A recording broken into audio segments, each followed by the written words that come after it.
Head sõbrad, head aasta algust! Suurepärane! Kuidas enesetunne on? Me ei ole veel soojendusstressigi maha võtnud, aga poliitikamaastik juba kihab, nagu oleks sipelgapesa. Kui see oleks eesmärk, võiks täna üheskoos rõõmsalt aasta algust tähistada ja tagasi kodudesse minna. Paraku on minu sõnum kaugel sellest, et meile mugavat äraolemist pakkuda. Ma räägin täna sellest, mida me päevapoliitikas ei näe. Aga me ei näe seda sellepärast, et seda ei ole seal. Head sõbrad, selleks, et kuskile jõuda, on vaja omada sihti. Riik ja rahvas ilma sihita on otse kui laev ilma tüürita. See kipub merel sihitult hulpima jääma. Praegu on igatahes raske aru saada, kes ja kuhu meid juhib. Ja see ei ole mitte ainult Eesti probleem, see on kogu Euroopa probleem. Uue sihi puudumises ei saa me aga süüdistada kedagi teist kui iseendid, kuna vastutus tuleviku eest on lasunud meil ja lasub meil ka tulevikus. Ma ei saa täielikult nõustuda president Ilvese väljaütlemisega, et see, mis meid on siia toonud, ei vii meid edasi. Ma sõnastaksin selle lause ümber hoopis nii. See, mis on meid siia toonud, peab meid siit ka edasi viima. Selle võib kokku võtta väga lühidalt. See on meie tahe olla vaba nii üksikhaaval kui ka rahvana. Ja rahva tahtena kesta. See tahe sai eesmärkideks sõnastatud 1992. aastal Isamaa programmis. Ja see on meid toonud siia, kus me oleme. See programm on minu käes. Ma soovitan seda lugeda. Ma toon mõned poliitilised otsused, mis selles programmis ja ka meie hilisemas tegevuses on aset leidnud. Kõigepealt see kõige tähtsam. See on Eesti Vabariigi iseseisvuse taastamine, mitte mingi uue poolsovjetliku moodustise loomine. Mul on hea meel, et siin saalis on need inimesed, kes on selle juurika, selle Eesti rahvusliku sõltumatuse partei alguse juures olnud ja kellel oli julgust öelda välja see, mida me tahame, see oli hullumeelne mõte. Aga hiljem mõned tollel ajal rasked otsused. Omandireform ja riigiettevõtete erastamine, Vene vägede lahkumine, proportsionaalne tulumaks, majanduse avanud protektsionistlike meetmete kõrvale lükkamine, riigieelarve tasakaalu põhimõte, madal laenukoormus, ajateenistusel põhinev riigikaitsemudel ja palgaarmee ärahoidmine, NATO ja Euroopa Liidu täisliikmelisus, ID-kaart, e-riik, konservatiivne kodakondsus ja keelepoliitika ja ka muuseas sisserände piirarv, mis tookord kehtestati, mis on täna Eestis olemas. Need on siin ja need on tehtud. Tegemata on jäänud üks oluline otsus. Kas te teate, mis see on? See on haldusreform, mis oli siin kirjas juba 1992. aastal. Haldusreform on aga praeguse valitsuse kõige suurem väljakutse. Ja eks aeg näitab, kas me suudame sellega hakkama saada. Aga ma ei kutsunud teid siia selleks, et te saaksite ajalootunni meie kuulsusrikast minevikust. See loetelu on vaid meeldetuletuseks, et vastutus nende vajalike otsuste eest lasub meie erakonnal. Seetõttu lasub ka vastutus Eesti tuleviku ees meie õlgadel. Julgete otsuste eest oleme korralikult peksa saanud, aga häbenemiseks ei ole meil täna põhjust. Eesti on teinud suure ja põhimõttelise arengu ja me võime ausalt tunnistada, Eesti on meie nägu. Mina saan aru, miks Eesti inimesed on meie peale solvunud ja pahased. Viimasel ajal ei ole me täitnud nende ootusi, et anda neile silmist kaduma läinud suurem eesmärk. Tunnistame, järelikult oleme jooksnud lati alt läbi, tegeledes väiksemate ja võib-olla vähem tähtsate küsimustega. Ja tunnistame ka seda, et me oleme tegelenud liiga palju iseendaga. Seepärast on õige aeg ja meie kohus välja pakkuda uus, ambitsioonikas ja maailmavaatel põhinev programm Isamaa 2.0. Miks Isamaa 2.0? Sellepärast, et Isamaa 1.0, seesama programm on meid toonud siia, kus me oleme. Aga me ei ole kohal, vaid meil on vaja minna edasi. Põhjamaa on sihina pisut udune ning pealegi lähtub sotsialistlikust unelmast. Mida see endaga kaasa võib tuua, me oleme näinud seda lähiajaloost. Isamaa hoiab kindlalt rahvuslikku konservatiivset liini, kaldumata sellest paremale või vasakule. See on hooliv, aga mitte hoolitsev konservatism, mis usub inimeste vabadusse, teha vabalt valikuid ja nende eest ise vastutada. See on avatud rahvuslus, mis on enesekindel ja endasse uskuv, mitte hirmunud ning endasse väljasuremiseni sulguv. Mitte häbelikult kõige võõramaise ees koogutav, aga uudishimulik ja õppimisvõimeline. Me peame täna meelde tuletama, et konservatiivsus on oma olemuses alati edasi pürgiv, mitte tagurlik jõud. Me jätame alles selle, mis on hea, aga me püüdleme veelgi parema poole. Meie põhimõte on inimese vabadus ja ka tema vastutus selle vabaduse ees. Liberalismi puhul on vabaduse reeglid rangelt ette kirjutatud, aga selle vabadusega ei kaasne vastutust. Tänane probleem nii Eestis kui Euroopas on konflikt totaalse liberaalsuse ja populistliku radikaalsuse vahel. Seda nimetatakse parempoolseks radikaalsuseks, kuid radikaalsus ei ole mitte kunagi parempoolne. See konflikt on eemale tõrjunud terve mõistuse ning tegelike lahenduste elluviimise. Meie ülesanne on sõnastada nende vahel ja neist sõltumatu kindel kesktee, radikaalne kesktee, mis on edasiviiv ja lahendusi pakkuv ja vastutusele toetuv tee. Iseseisvuse taastamise järel on meil olnud mitu sihti. Seadsime sihiks välja ronida mädamülkast, kuhu nõukogude süsteem oli meid kukutanud, ning pöörata otsustavalt idast läände. Seejärel seadsime sihiks muuta see pööre pöördumatuks. Me oleme mõlema sihiga hakkama saanud. Kuid ometi tunneme me hüppeliselt globaliseerunud maailmas end ebakindlalt. See annab märku, et üks suur eesmärk on meil jäänud saavutamata. Kas meil on täna piisavat julgust erakonnana, et ilma pagulaspaanikasse sattumata tõsta üheks suureks eesmärgiks see, et end eestlasteks pidavate inimeste hulk maailmas tuleb tõsta 2 miljonile? Jah, te kuulsite õigesti. 2 miljonile inimesele. Ma arvan, et meil on seda vajalikku julgust. Meil on seda alati olnud. Lisaks sellele on meil vaja enesekindlust ning aru saama, kes või mis asi see eestlane siis on. Tundub, et Tallinna linnavalitsus sekkub meie tegevusse. Aga me ei karda, me läheme edasi. Kas te kuulete mind?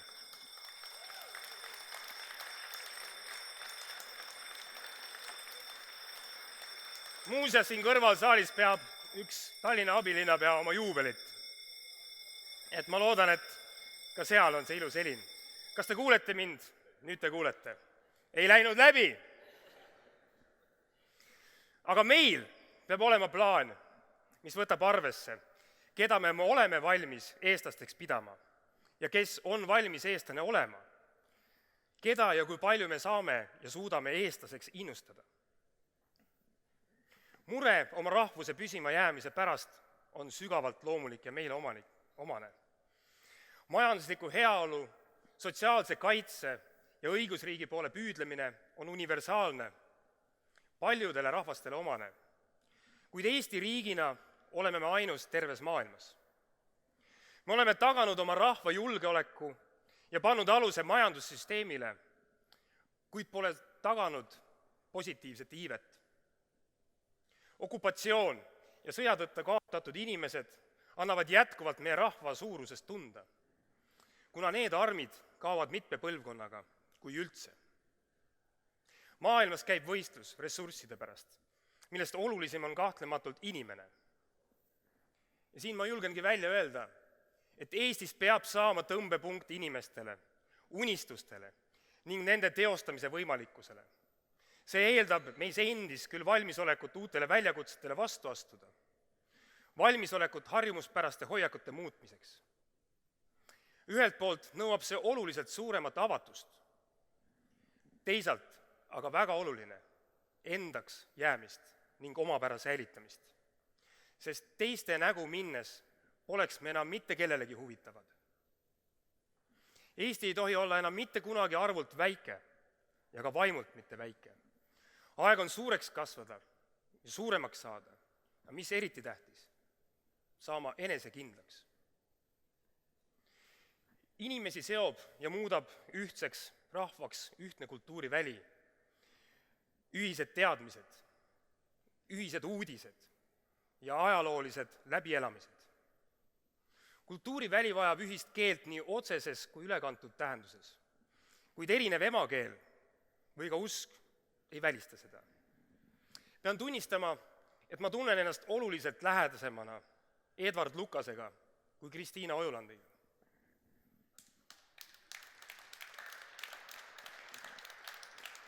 Ent 21. sajandi võimalused võivad valikuid siingi avardada, kui me võtame kasutusele oma IT-lahendused, e-kodaniku programmi, mis inimesi üle maailma Eesti kodanikeks aitab teha. Aga siin on eeldus. Need inimesed peavad jagama kõige fundamentaalsemaid väärtusi, aru saama sellest, mis on hea, mis on halb. Ja neid mõisteid ei tohi naeruvääristada. Meid ei tohi rahvusena piirata ka meie territoorium.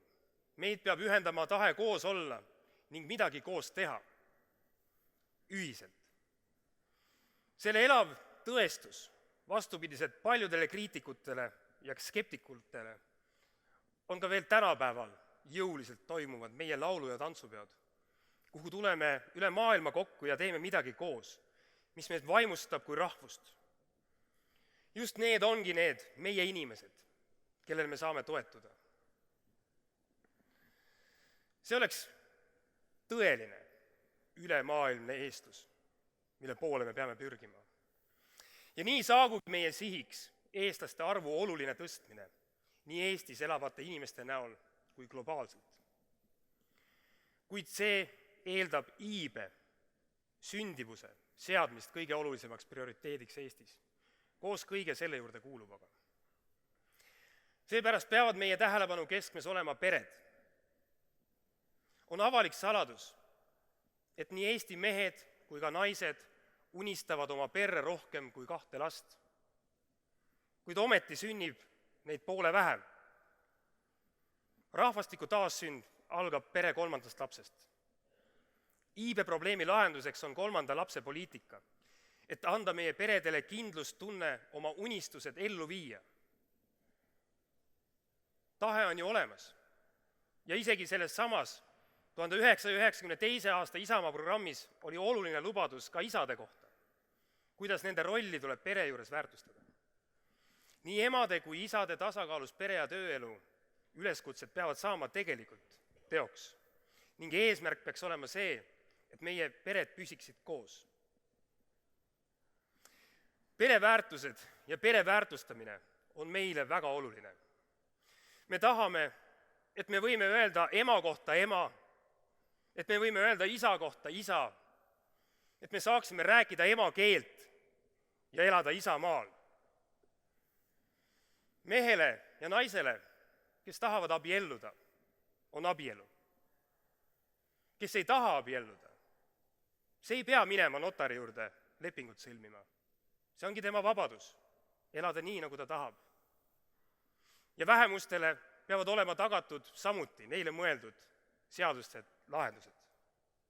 Lihtsalt asju tuleb nimetada õigete nimedega.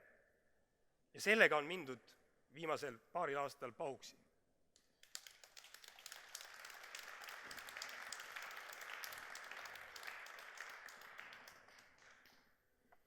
Aga tuleme tagasi selle suure eesmärgi juurde. 2 miljonit Eesti inimest. Just nimelt selle sama mõtte läbi, mida ma rääkisin teile. See tõstatab kindlasti küsimuse sisserände kohta. Ma juba kujutan ette, kuidasmoodi populistlikud äärmuslased üritavad meile külge pookida seda, et me tahame siia massiliselt üle öö hakata sisse tooma immigrante. See ei ole nii. Vastupidi. Me peame tunnistama, et praegu Euroopas toimuv on kultuuride konflikt. Parempopulistid ega totaalse sallivuse toetajad ei paku välja lahendusi, kuidas sellises olukorras hakkama saada. Ega hullust hullusega ravida ei saa. See ravi tuleb teha mõistusega. Abivajajaid tuleb aidata, kuid me peame ka tunnistama, et Euroopa elustandard ei ole inimõigus, mille me peame kõigile tagama. Ütleme selgelt välja oma seisukoha, et rändekriis tuleb lahendada kriisi põhjustega tegeledes. Illegaalsed sisserändajad tuleb Euroopast tagasi saata ning samuti need, kes on saanud õigusliku kaitse, aga rikuvad meie reegleid, nii nagu me nägime aastavahetusel toimuvat. Roomas on Rooma kombed, nagu öeldakse. Võib ka juhtuda nii, et mõnede aastate pärast soovivad Eestisse elama asuda hoopis tänased sakslased või rootslased või mõne teise vana Euroopa rahva esindajad, kuna meil on keskkond, mis annab neile võimaluse ennast teostada, kasvatada oma lapsi, anda neile hea haridus ja tunda ennast turvaliselt oma enda kultuuriruumis. Kas me oleksime siis selle vastu? Kindlasti mitte. Aga põhimõte on see, et neist saaksid eestlased eespool kirjeldatud kultuurilisuse ja poliitilisuse põhimõttes. Sest küsimus ei ole mitte geneetilises koodis, vaid selles, kuidas keegi ennast tunneb. Ja meil on vaja neid inimesi veel rohkem ja rohkem, kes tunnevad ennast just nimelt eestlastena selles kultuurilises ja ka poliitilises mõttes. Siis me saame suureks. Eestist rändab ka inimesi välja. Aga see on hea, kui inimesed maailma näevad. Peaasi, et nad tuleksid tagasi. Ja nad tulevad, kui me viime oma programmi ellu. Sest et nad tahavad anda oma lastele parimat haridust. Nad tahavad õpetada emakeelt ja nad üles kasvatada turvalises ja peresõbralikus keskkonnas. Ning nad tahavad ka teha soovikorral teadust eesti keeles, mille üle on juba esitatud küsimusi, kas me peaksime seda tegema. Ja väga tähtis on see, et siin asuvad nende vanavanemad, asuvad nende sõbrad, nende turvavõrk. Aga kui nad on siit läinud, siis me ei tohi neid sõimata ja pöörata neile selga, vaid me peame hoidma nendega sidet. See ongi globaalne eestlus. See on Eesti diasporaa ja see on ühtekuuluvustunne, mis peab saatma ka neid inimesi, kes on läinud maailma igal pool. Majandus. See on väga tähtis teema, sest et eesti keele, kultuuri ja rahvuse püsima jäämine on võimalik statistiliselt, kuid selleks, et me oleksime elujõulised, et me elaksime hästi, et meil oleks ka sotsiaalne kaitstus ja kindlustunne, ei piisa ainult rahvaarvust ja nendest inimestest, kes tunnevad ennast eestlastena, vaid meil peab olema majanduse asjad paigas ja majandus tuleb käima tõmmata.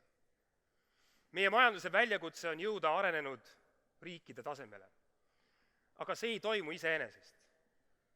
Me küll lootsime, et see nii läheb, aga tänaseks on selge, et teha muidu õigeid asju, täites Brüsseli soovitusi, vorpides arengukavu, nokitsedes üksikute reformidega, aga see ei ole piisav. Peenhäälestuse ja ülevärvimisega me tegelikku muutust ellu ei vii. Mahajäämise põhjuseks on see, et meie ettevõtted ei ole valmis keerukaks rahvusvaheliseks äriks.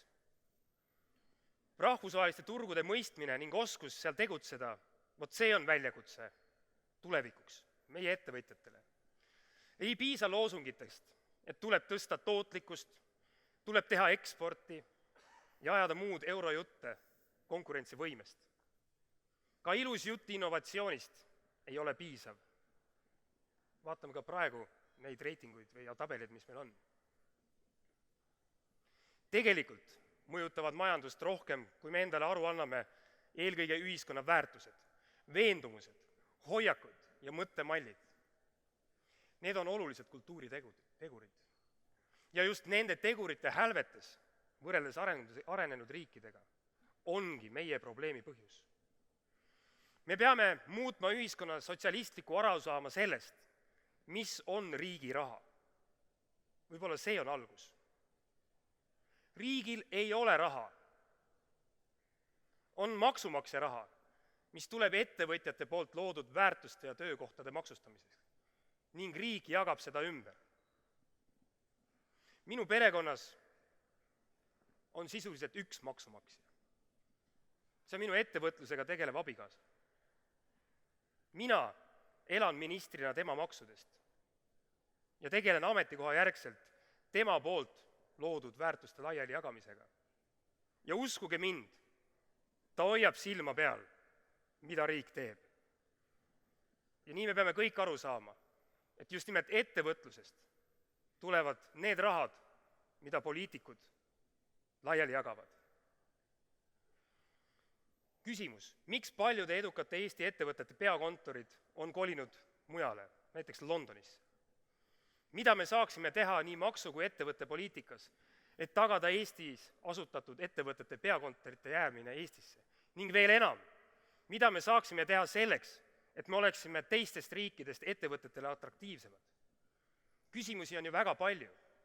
Näiteks, kas Eesti ei võiks olla see koht, kus on kõige enam naisjuhte ettevõtete eesotsas?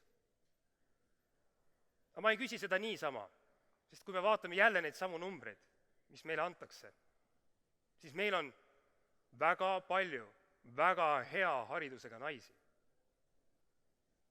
Nii on. Ja ma küsin teid teise küsimuse, mis puudutab majanduse suurt väljakutset.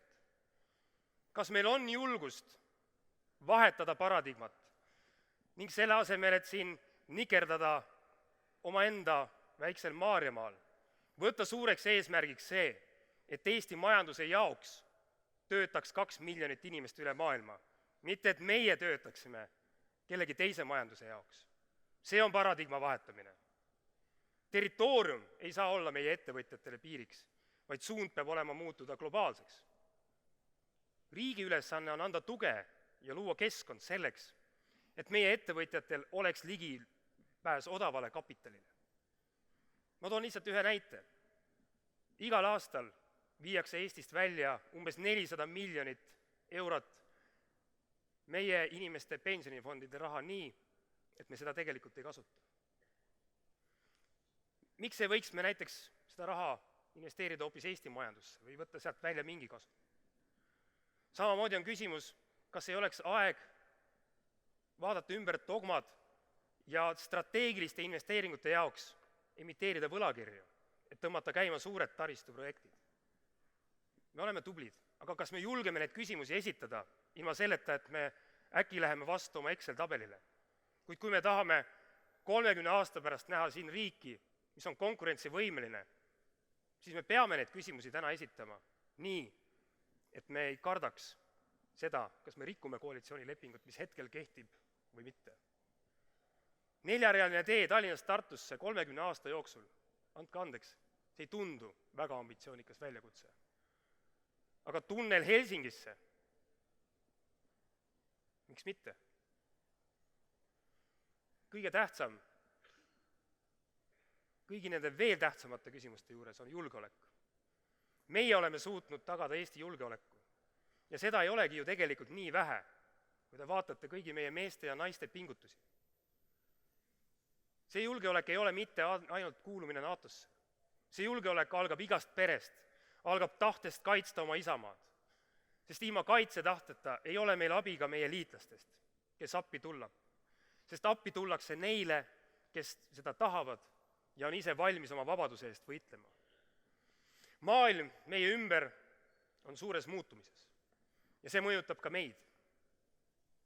Oma suurte sihtide seadmisel tugineb Isamaa 2.0 visioon kindlale põhimõttele.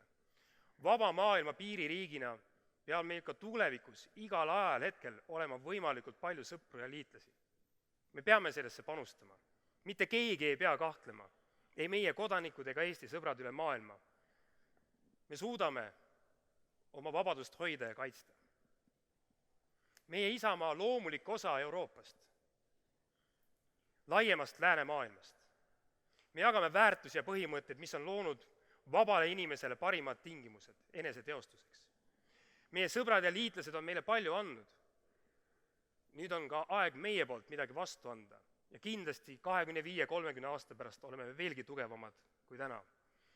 Mida loovam ja ühtehoidvam on Eesti maailm, seda rohkem on sellest kasu ja tuge ka läänemaailma põhiväärtuste kaitsel. Head sõbrad, kas keegi arvab, et see eelmine plaan, Isamaa 1.0, tehti valmis päevaga? Ei arva. Ja ei tehtudki. Ma küsisin nende inimeste käest. Aga erinevalt tänasest olid tollel ajal ees selged maailmmärgid, mille poole püüelda, et ennast väärtusruumis määratleda ja tagada Eesti iseseisvus. Sellised konkreetsed maailmmärgid olid näiteks NATO täisliikmelisus, Euroopa Liidu õiguse ülevõtmine, et jõuda sinna lõpuks välja. Aga kes mäletab seda aega, siis see teab, kui ohtlikud ja isegi hullumeelselt kõlasid tollel ajal need ideed ja sihid. Täna me võtame seda kõike ju iseenesest mõistetavalt. Täna ei ole meie ees selliseid suuri maamärke, kuhu poole me peaksime püüdlema. Ja see teebki oluliselt raskemaks selle olukorra. Meil ei ole täna saatuse kaaslasi, kellelt eeskuju võtta. Kui julgeoleku küsimustes on jätkuvalt oluline kuuluda Euroopa Liitu ja ka majandusküsimustes ja üldse kuulumise küsimuses, mis kultuuriruumi me kuulume, ja samamoodi NATOsse, siis rahvuse ja kultuuri säilimise väljakutset teistel ees ei ole. Aga meil on see väljakutse ja see on see, millest me lähtume. Sellel teel oleme me oma pead ja lahendused tuleb meil leida ise. Need lahendused, head sõbrad, tulebki nüüd meil endal sõnastada. Meie ülesanne on koostada reaalne programm Eestile järgmiseks 25 ja ka 50 aastaks. Ja selleks me võtame kokku kõik oma 10 000 erakonnakaaslast. Võtame kaasa kõik need eksperdid, kes on nõus selle maailmavaatega kaasa mõtlema ja kes muretsevad selle üle, kas Eesti rahvusriik, nii nagu me oleme preambulas kokku leppinud, et säilitada eesti keel, kultuur ja rahvus selles kaasaegses mõttes püsiks. Täna te näete ka seda lühikest ülevaadet ja ka tehnilisi lahendusi selleks, kuidas seda teha. Kuid ma loodan, et me saame aru sellest vastutusest. Ma loodan, et me saame ühiselt aru sellest väljakutsest. Ja me võime juba täna tõesti tunda seda, et isegi ütlemata oma esimesi mõtteid, mida me kavatseme teha, toimub juba segadus ja paanika ja me pilgud hoitakse meie peal, sest nad teavad. Me oleme seda ükskord näidanud ja me näitame seda veel. Nii et ma kutsun teid kõiki üles, ehmatame seda seisnud vett liikvele. Isamaa 2.0 on sisuline teema. Me valmistame selle ette, me koguneme mai lõpus toimuvale suurkogule juba rahvakogu formaadis, kus on juba üle 1000 inimese koos. Me arutame need hullumeelsed mõtted, võib-olla nii, nagu nad täna tunduvad läbi, ja me viime selle ellu, sest et Eesti on meie nägu ja saab olema ka tulevikus. Ma loodan, et see õnnestub ja see õnnestub siis, kui me hoiame kokku. Aitäh teile!